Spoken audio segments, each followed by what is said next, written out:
हे what's up guys, मेरा name है Zuhaib and you are watching Blue Terminal. तो इस वीडियो में हम बात करने वाले हैं रिएक्ट इवेंट हैंडलर के बारे में। तो ये हमने जो रिएक्ट का कोर्स स्टार्ट किया था, ये इसका 5th पार्ट है। अगर आपने पिछली वीडियोस नहीं देखी तो आप उसकी प्लेलिस्ट सारी देख लें और वीडियोस को एंजॉय करें। तो इस में हम बात करने वाले हैं इवेंट हैंडलर्स की। तो इवेंट हैंडलर्स क्या होते हैं? हमारे पास कुछ फंक्शन होते हैं, यानी जब हम एक बटन पर क्लिक करते हैं तो वो रिटर्न में एक फंक्शन को कॉल करेगा।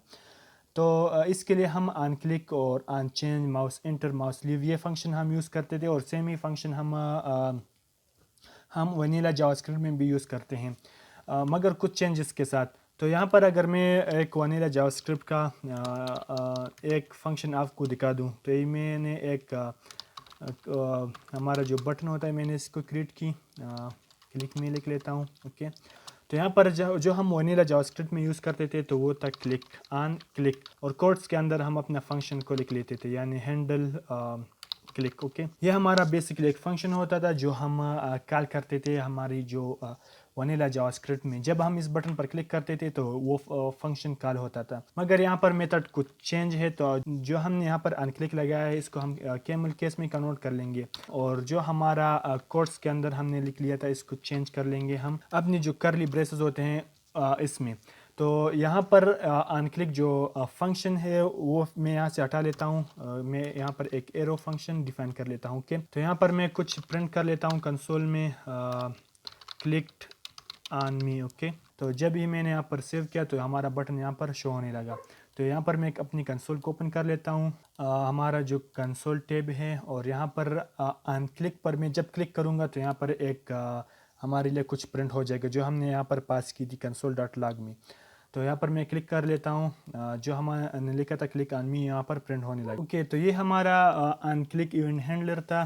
तो सेम ही हम ऑन चेंज और इस तरह से डिफाइन करते हैं। तो पहले मैं आपको दिखा देता हूँ किस तरह से हम एक्सटर्नल फंक्शन को यहाँ पर कॉल कर सकते हैं। तो ये जो हमने लिखा था, यहाँ पर एक एरो फंक्शन डिफाइन की थी, इसको मैं टॉप लेवल पर ले जाता हूँ, कांस्टेंट हैंडल इवेंट। तो ये मेरा फंक्शन का नाम हो गया, और यहाँ पर मैं इसको पेस्ट कर लेता हूँ जो मैंने नीचे से कॉपी किया था। तो अनक्लिक में हम सिर्फ अपनी फंक्शन की जो रेफरेंस होती है उसको पास कर लेते हैं, प्रेंथिसिस यूज़ करने के बगैर, यानी हम प्रेंथिसिस यूज़ नहीं करते। तो ये सिर्फ हमारा जो फंक्शन है इसकी रेफरेंस हो गई। मैं इसको सेव कर लेता हूँ, तो ये सेम ही वर्क करेगा जिस तरह से ये पहले करता था। तो इसको भी मैं रिफ्रेश कर लेता हूँ। तो जब मैं क्लिक बटन पर क्लिक करता हूँ तो ये काम कर रहा है सेम जिस तरह से एरो फंक्शन कर रहा था यहाँ पर जो हमने डिफाइन की थी। ओके, तो हम यहाँ पर सिर्फ रेफरेंस यूज़ करते हैं, हम इस तरह से प्रेंथेसिस नहीं लगाते। मैं लगा कर सेव कर लेता हूँ तो ये काम नहीं करेगा। मैं यहाँ पर क्लिक कर लेता हूँ, तो इसको मैं पहले क्लियर कर लेता हूँ। तो यहाँ पर मैं क्लिक कर लेता हूँ तो आप देख सकते हैं कि कुछ भी प्रिंट नहीं हो रहा। तो हम यहाँ पर सिर्फ रेफरेंस भी पास कर सकते हैं, या हम अपनी जो एरो फंक्शन है वो लगा सकते हैं इस तरह से। ओके, तो एरो फंक्शन लगाने के बाद हम अपनी इस फंक्शन को कॉल कर सकते हैं। जब मैं यहाँ पर क्लिक करूँगा तो ये काम करेगा जिस तरह से ये पहले भी करता था। तो जब हमने एक फंक्शन चाहिए जिसमें हम कोई भी आर्गुमेंट पास नहीं करते, यानी हमें इस प्रेंथिसिस की ज़रूरत नहीं होती, तो हम पहली वाली जो रेफरेंस वाली मेथड है वो यूज़ करते हैं जब हमें कुछ आर्गुमेंट पास करने होते हैं। जिस तरह से मैं अगर यहाँ से कुछ स्ट्रिंग्स होते हैं मैं उसको पास कर लेता हूँ यहाँ से, तो फिर मुझे ये एरो फंक्शन लगाना होगा, क्योंकि मैं इस तरह से रेफरेंस में तो पेरेंथेसिस नहीं लगा सकता, क्योंकि ये इनवैलिड फंक्शन कॉल है। यहाँ पर हम सिर्फ एक रेफरेंस पास करते हैं, या हम एरो फंक्शन में अपनी जो फंक्शन है उसको कॉल कर सकते हैं।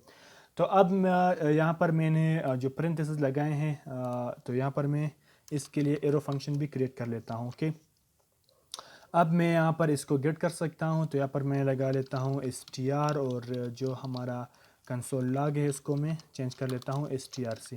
ओके, सेव करके जब मैं यहाँ पर इसको क्लियर कर लेते हैं, इसको मैं क्लिक कर लेता हूँ तो जो हमारा हेलो वर्ड है वो यहाँ पर प्रिंट हो रहा है। ओके, तो ये होता है हमारा अनक्लिक फंक्शन। सेम ही हम यहाँ पर onchange, on mouse enter, leave यहाँ पर लगा सकते हैं।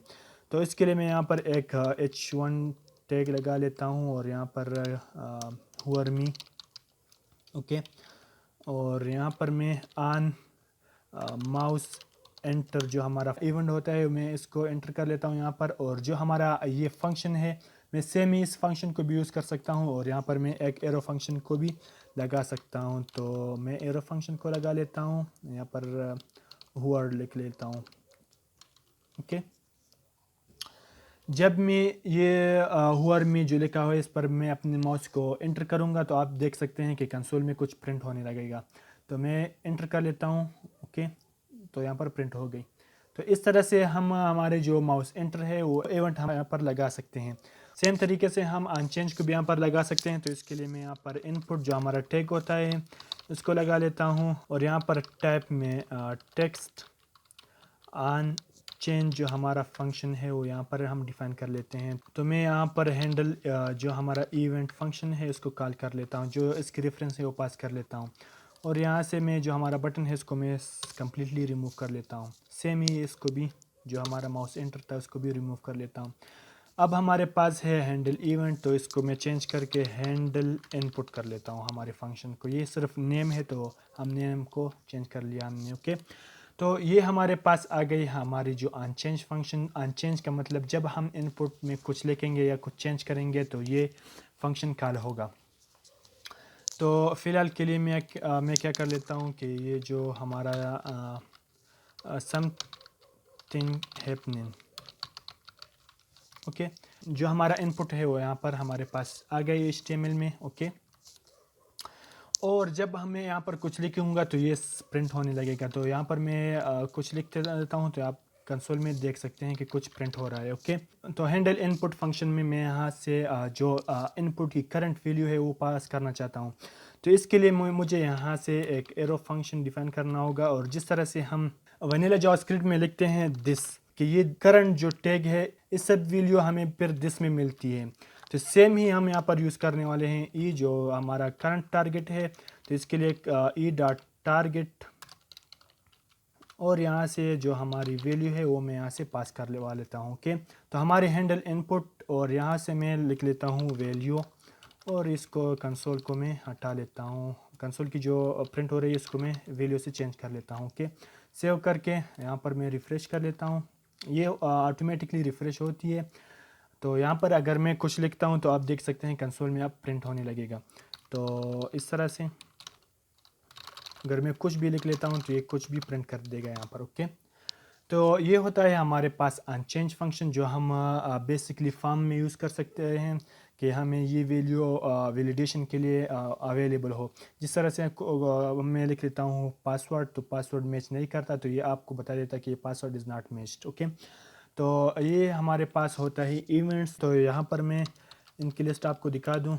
मैंने यहाँ पर एक बटन और जब मैं यहाँ पर ऑन लिखूँगा तो ये जो VS कोड है इसको मैंने आपको एक एक्सटेंशन बताई थी जो हमारे रिएक्ट को यहाँ पर सपोर्ट कर लेती है। तो जब मैंने ऑन लिखा तो जो ऑन इवेंट लिस्ट रन होते हैं सब इसकी लिस्ट यहाँ पर अवेलेबल हो गई। तो ये इनकी लिस्ट है तो यहाँ पर आपको मिल जाएगी। जो हमारी ऑन क्लिक फंक्शन है यहाँ पर भी है। ओके, जिस तरह से ऑन चेंज सब यहाँ पर अवेलेबल हैं। तो इन सब पर आप ट्राई कर लें। तो आज ये वीडियो मैं यहाँ पर एंड कर लेता हूँ। तो मिलते हैं नेक्स्ट वीडियो में। Good bye.